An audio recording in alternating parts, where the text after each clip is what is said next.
Hello et happy Monday! On est parti pour la guidance de la semaine et cette semaine va peut-être un peu être hardcore au niveau émotionnel. À la fin de la semaine, on a la première pleine lune de l'année en Capricorne parce que oui, il y en aura deux. Et cette pleine lune nous invite vraiment à recharger nos batteries, à prendre un temps pour soi, à venir se reconnecter à soi, à ne pas laisser cette anxiété monter et prendre le dessus sur toutes les choses. Mais je vais t'expliquer tout ça dans mon tirage. En attendant, si tu veux ritualiser un petit peu cette pleine lune qui s'en vient, tu trouveras dans ma boutique en ligne une méditation de pleine lune et de guérison. Parfait pour ceux qui s'apprêtent à se présenter à nous cette semaine. Donc, cette semaine, on a quoi? On a la carte de la tristesse. Donc, la carte de la tristesse qui nous invite à faire face à notre tristesse, à ne pas rester seul face à ça et vraiment à l'affronter, quoi, à pas la laisser s'imposer. Voilà, comme la pleine lune qui nous invite à ne pas laisser l'anxiété s'enliser en nous, ben, la tristesse, c'est pareil. J'y fais face, je regarde ce qui génère de la tristesse, je demande de l'aide et surtout, je fais le bilan. Donc là j'ai la carte du bilan qui m'invite à prendre le temps de faire un pas en arrière, de prendre un temps pour moi, de voir ce qui s'est passé, de voir ce que j'ai réussi à traverser, de voir les capacités que j'ai aujourd'hui et comment est-ce que je peux traverser tout ça.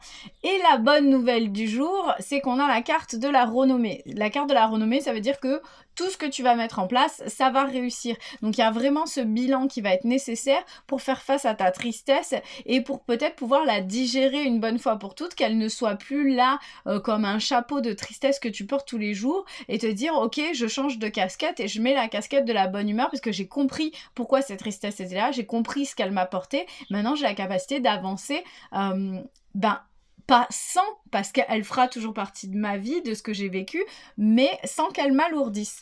Donc voilà, on a la carte de la renommée qui vient un peu égayer le tableau. Dans tout ça, qu'est-ce qui se passe? On a notre âme qui a besoin qu'on priorise les choses, parce qu'il y a beaucoup de choses en ce moment, il y a beaucoup de choses qui se bousculent, et donc du coup c'est compliqué d'arriver à gérer tout en même temps. Et on a la carte de la sensibilité, donc notre cœur, lui, il sent notre sensibilité, notre hypersensibilité ou notre empathie qui nous étouffe, et qui nous pousse à réagir vivement.